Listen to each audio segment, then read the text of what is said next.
Shalom. Shalom, shalom. Shalom. Kita mulai aja ya, Debo. Udah jamnya ya? Jadi Udah aku mulai kok. record kan? Ya. Shalom semuanya, selamat malam. Shalom Bang Henry, Cinta, Deborah yang jadi host, thank you. Terus Gilbert, dan ada Mbak Grace yang lagi connecting ya. Oke, gak apa-apa. Sambil kita nunggu teman-teman kita langsung mulai aja ya. Sebelum kita mulai, teman-teman, kakak-kakak, dan kita semua, kita mau angkat satu pujian, Ku Mau Cinta Yesus Selamanya. Ku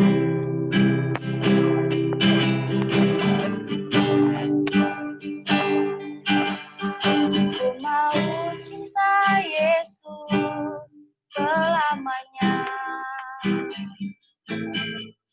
Ku mau cinta Yesus selamanya. Meskipun badai silih berganti dalam hidupku, ku tetap cinta Yesus selamanya. Kita akan pujian ini dari awal. Ku mau cinta Yesus selamanya. Ku mau cinta Yesus selamanya. Meskipun badai silih berganti dalam hidupku, ku tetap cinta Yesus selamanya. Ya apa, ini aku anakmu, layakkanlah seluruh hidupku. Ya apa, Bapa, ini aku anakmu, pakailah sesuai dengan rencanamu, pakailah sesuai dengan rencanamu. Mari kita bersatu di dalam doa. Bapak, terima kasih Tuhan buat malam hari ini. Tuhan kasih kesempatan kami atas anugerah-Mu, kami berkumpul Tuhan, meskipun melalui media online Tuhan di komsel kami ini. Sebentar kami akan membahas tentang pemuridan Tuhan, ajar kami menjadi orang percaya yang bukan hanya sekadar pengikut Kristus saja, tapi kami mau memberi hati kami untuk menjadi murid Kristus Tuhan, meneladani Engkau, sehingga kami bisa memuridkan orang lain nantinya Tuhan Yesus. Terima kasih ya Bapak, kami menyerahkan komsel ini dari awal, pertengahan, hingga akhirnya ke dalam tangan-Mu. Di dalam nama Bapa, Putra dan Roh Kudus, Tuhan Yesus Kristus, haleluya, amin.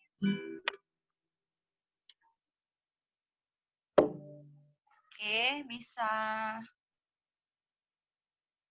share screen Deborah. Halo Mbak Gresi, selamat datang.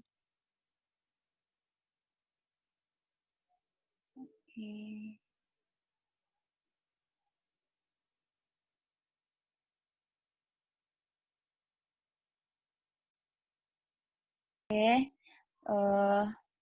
Jadi langsung aja, sore hari ini kita belajar dan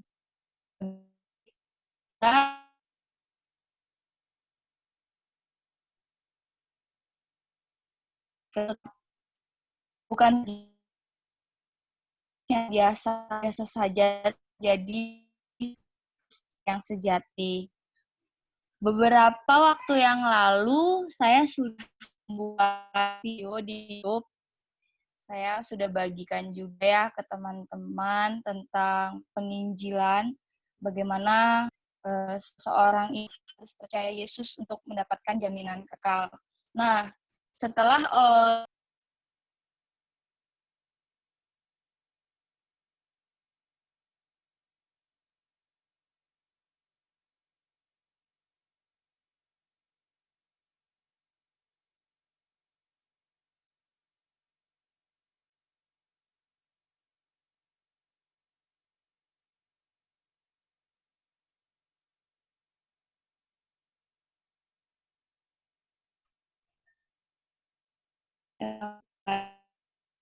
mohon maaf ya, keluar masuk sedikit.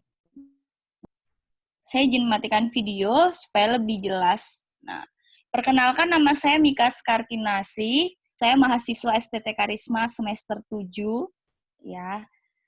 Umur saya 21 tahun. Dalam kesempatan ini saya akan menyampaikan tentang pemuridan. Jadi ini saya nggak berkhotbah ya, saya sharing sama teman-teman. Jadi nanti saya juga kasih pertanyaan, saya kasih kesempatan buat tanya jawab, baru kita akan membahas tentang pemuridan. Next slide selanjutnya.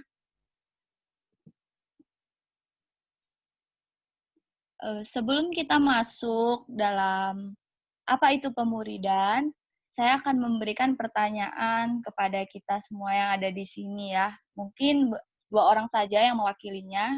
Next, Deborah Esther bisa kasih saya pertanyaannya. Next slide. Nah, saya mau tanya dulu kepada Saudari Gracie ya. Oke, Mbak Gracie. Menurut Mbak Gracie, bagaimana seorang dapat disebut murid Kristus setelah dia percaya Yesus? Boleh ya? Jadi jangan takut salah. Akhirnya kan kita belajar sama-sama sore hari ini. Silakan Mbak Gracie dibuka mute-nya.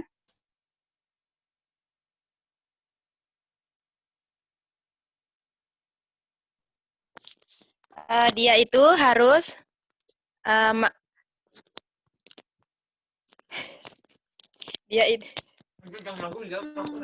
dia itu harus menaati semua perintah Tuhan dan setiap hukum Taurat Tuhan itu dia laksanakan. Tuhan, kalau menurut Angel sampingnya ya langsung aja. Oh, dia lagi minum katanya.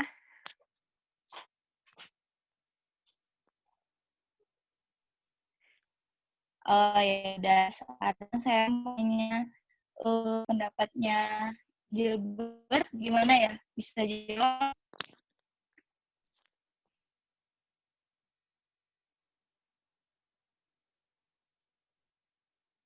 Halo?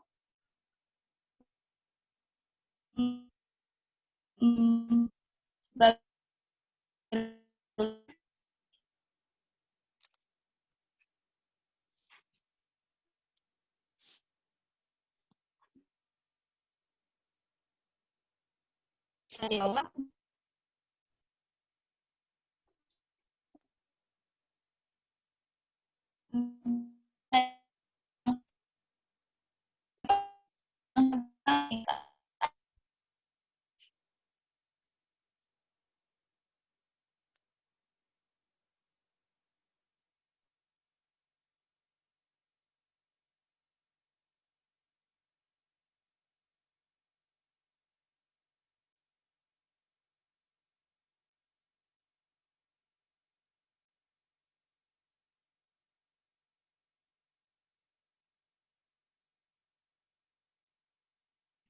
Seperti untuk menjelaskan pada kesempatan malam hari ini. Oke, kita lanjut ya.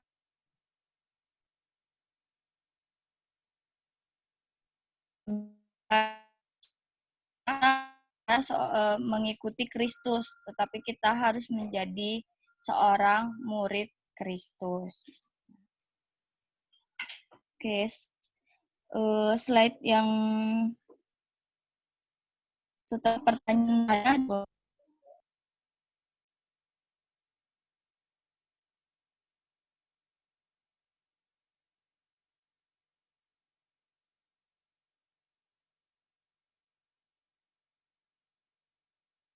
sebelumnya.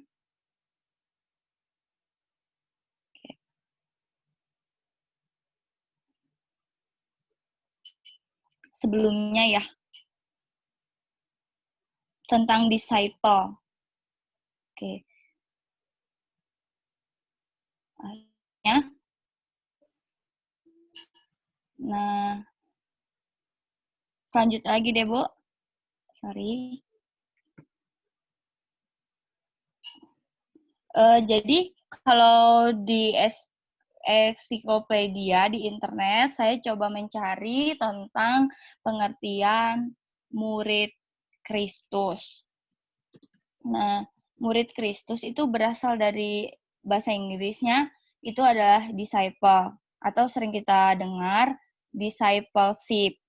Nah, kalau istilah disciple ini itu dari bahasa Yunani koine yang artinya itu seorang siswa gitu atau seorang yang mau belajar gitu dari seorang ahlinya. Contohnya seorang anak sekolah itu kan disebut sebagai seorang murid karena dia menempuh pendidikan, misalkan SD. Nah, seorang murid itu harus mau untuk belajar dan diajar oleh gurunya yang lebih pintar tentunya, yang lebih bisa dari seorang murid tersebut untuk bisa naik kelas, naik level. Kalau misalkan murid atau siswa tersebut nggak memiliki keinginan buat belajar, ya kita di sini kan semua mesti ada yang sudah lulus SMA, ada yang masih SMP, bahkan yang kuliah gitu. Nah, pasti sulit untuk dia menjadi seorang murid yang baik.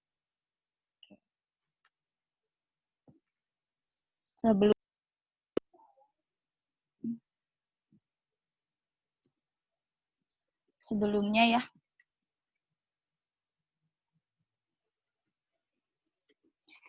Lalu, apakah perbedaan antara pengikut Kristus dan murid Kristus ya?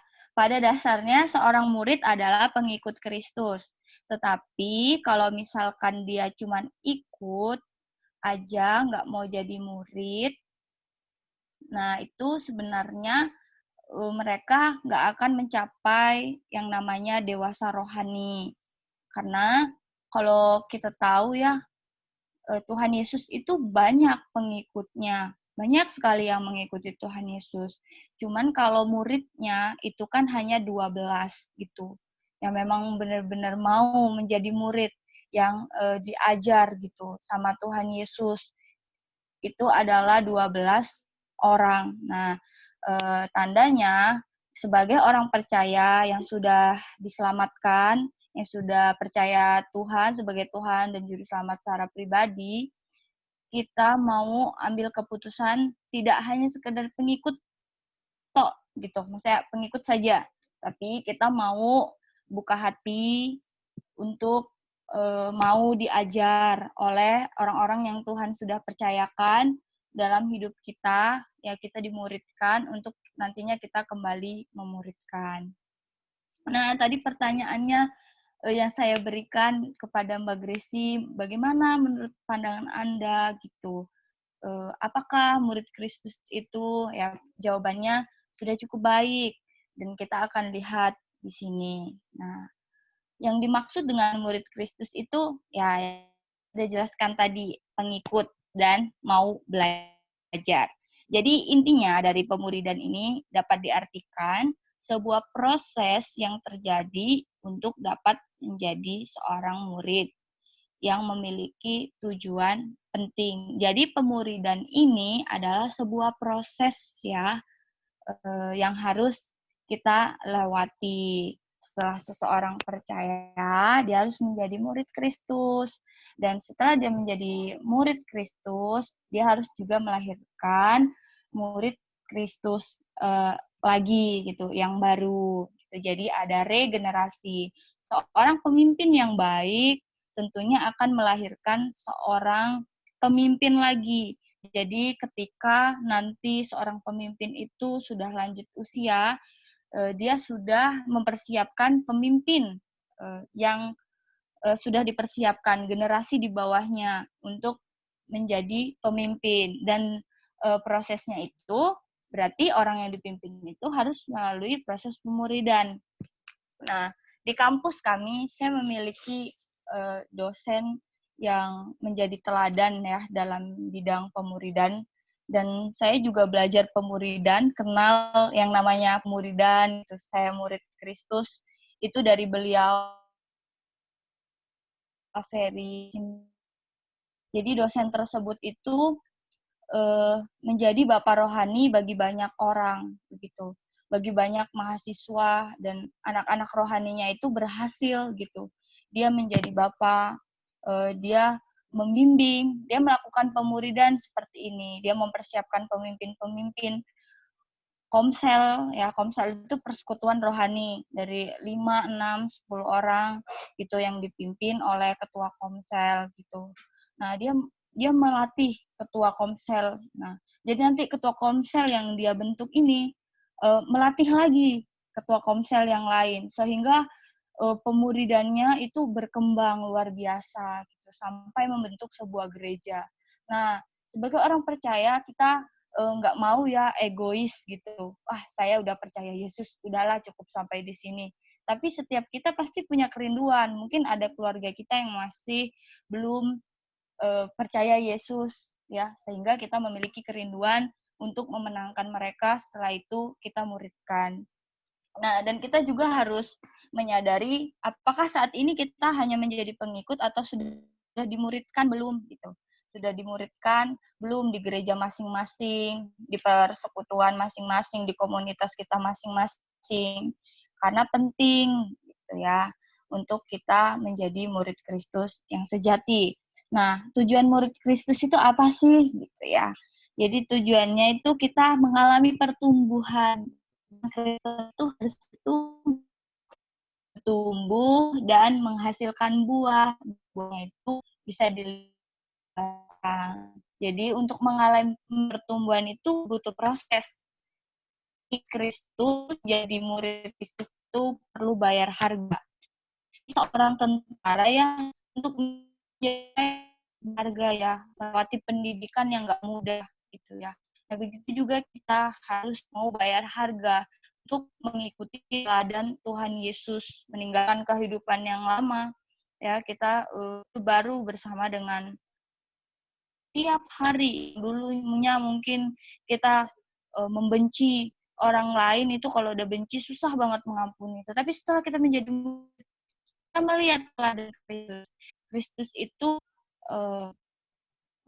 pengampun gitu ya, setia dan adil, selalu mengampuni kita. Oleh sebab itu kita juga harus punya kasih gitu.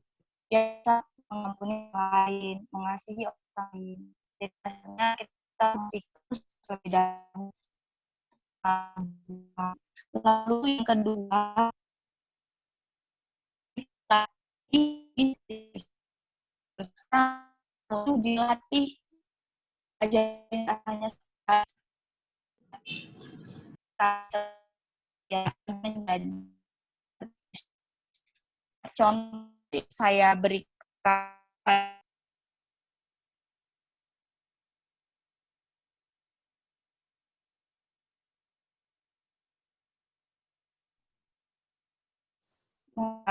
keluar masuk karena jaringan. Oke. Contoh yang saya mau berikan adalah Musa dan Yosua. Nah, Yosua ini sejak masa mudanya telah menjadi abdinya Musa. Jadi Yosua ini melihat bagaimana Musa memimpin bangsa Israel, bagaimana Musa tuh menghadapi bangsa Israel, ya. Terus kan bangsa Israel itu waktu sudah keluar dari Tuhan itu ya sebuah janji untuk dapat menginjak tanah Kanaan, ya, atau yang disebut dengan tanah perjanjian. Tetapi yang memimpinnya adalah Yosua. Jadi Musa ini melahirkan pemimpin baru, yaitu Yosua, dengan cara apa? Ya dimuridkan gitu, dengan cara pemuridan gitu. Nah, ini yang harus kita terapkan dalam kehidupan kita ya, anak-anak muda gitu. Jadi kita harus siap menjadi kakak-kakak rohani. Jadi kita dulu yang dimuridkan, setelah itu kita harus mengambil keputusan untuk memiliki adik-adik rohani yang kita muridkan gitu. Tentunya dalam memuridkan mereka yang masih baru mengikuti Yesus itu tidak mudah ya, tapi kita percaya bahwa Tuhan memberikan kemampuan buat setiap kita. Roh Kudus turut bekerja dalam setiap pertobatan seseorang ya, membimbing mereka untuk menjadi murid Kristus. Pada akhirnya Yosua ini yang dipercayakan Tuhan ya masuk ke dalam tanah perjanjian. Karena pada waktu Musa umur 120 tahun ya, dia dipanggil Tuhan meninggal, dan Yosua inilah yang kembali memimpin bangsa Israel. Tetapi kita tidak bisa juga meneladani Yosua yang melahirkan pemimpin baru. Yang kita inginkan, kita itu terus melahirkan pemimpin baru dari regenerasi, dari generasi sebelumnya ke generasi selanjutnya ke generasi yang selanjutnya. Jadi mari sore hari ini kita mau belajar untuk memiliki hati yang siap untuk dimuridkan. Nah, kesimpulannya,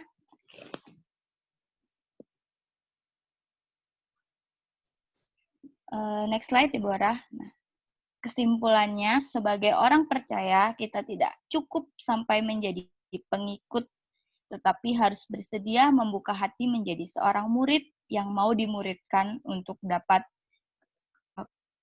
memurid orang lain. Sorry, ini typo. Maksud saya, jadi jangan berkecil hati, rasa saya nggak sekolah teologi ya, gitu ya. Saya kan hanya orang Kristen biasa saja. Tidak ya, kita tidak boleh memiliki perasaan yang seperti itu. Tuhan bisa pakai siapapun untuk memuridkan orang lain, asal kitanya terlebih dahulu telah membuka hati menjadi murid Kristus sehingga kita dapat memuridkan orang lain. Tentunya sebagai murid Kristus, siapa yang kita teladani bukan gembala kita, karena gembala kita memang kita teladani, tapi suatu saat mungkin saat mereka mengalami kesalahan kita kecewa gitu ya. Yang kita teladani tentunya Kristus, gitu, kehidupannya, kasihnya, gitu. Dan seorang mentor ya atau kakak rohani itu harus terlebih dahulu mengasihi Kristus, sehingga pada saat dia mengasihi murid yang diajar atau adik rohani yang dibimbing, dia tidak kecewa karena dia memandang Tuhan Yesus. Saya percaya kita di tempat ini akan menjadi pemimpin-pemimpin yang luar biasa, orang-orang yang kan murid luar biasa ya. Mbak Gracie, Cinta di sini, Gilbert, Kak Henry, Deborah, ada siapa lagi? Ada Angel. Saya percaya bahwa Tuhan bisa pakai kita untuk memuridkan orang lain. Nah, sesi ini sebenarnya ada 3 ya. Jadi ini masih sesi awal. Nanti kita akan masuk ke sesi yang kedua dan ketiga kemungkinan di minggu depan.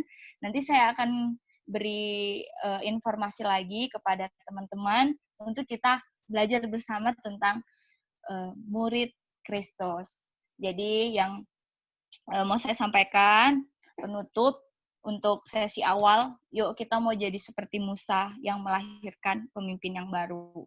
Syaratnya apa? Bukan hanya jadi pengikut, kita dulu nih yang dimurid bisa memurid yang lain.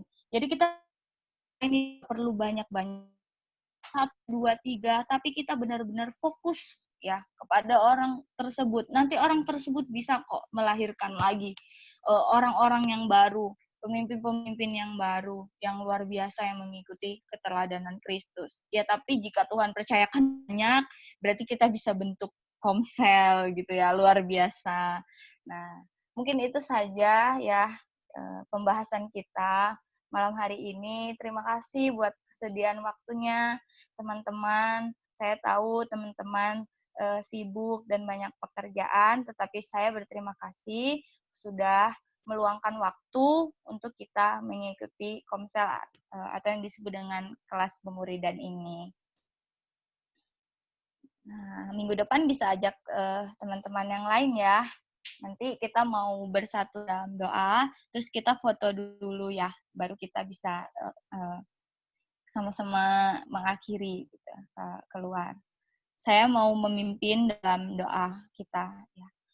Bapak, terima kasih Tuhan buat sharing malam hari ini. Saat malam hari ini kami bersyukur kami bisa belajar Tuhan untuk menjadi murid Kristus. Ajar kami bukan hanya sekedar jadi pengikut saja Tuhan, tetapi kami mau jadi seorang murid Kristus yang mengalami pertumbuhan, yang dilatih menjadi seperti Kristus. Sehingga nantinya Tuhan kami dapat melahirkan murid-murid Kristus yang luar biasa Tuhan. Kami dapat melakukan bimbingan rohani kepada teman-teman kami Tuhan, adik-adik kami Tuhan yang masih perlu mengalami bimbingan. Tidak lupa juga kami berdoa syafaat Tuhan buat bangsa kami Indonesia.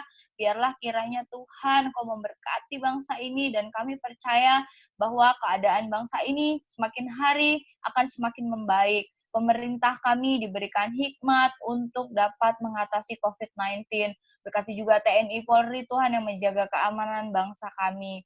Berkati gereja-gereja Tuhan, hamba-hamba Tuhan, para pelayan Tuhan yang ada di Indonesia ini, penginjil Tuhan, biarlah mereka dapat memenangkan jiwa Tuhan Yesus yang belum percaya kepadamu menjadi percaya kepada Tuhan. Terima kasih, berkati kami semua malam hari ini yang sudah meluangkan waktu, Tuhan. Berkati usaha pekerjaan kami, Tuhan, studi kami, biar apapun yang menjadi pergumulan kami, Tuhan yang menjawab. Terima kasih Tuhan, hanya di dalam nama Tuhan Yesus Kristus kami sudah berdoa dan mengucap syukur. Haleluya, amin. Kita foto dulu ya, bisa dihidupin videonya. Oke, semuanya. Deborah bisa foto ya? Mika, kamu bisa screenshot aja ya, soalnya di laptop aku nggak bisa buat foto.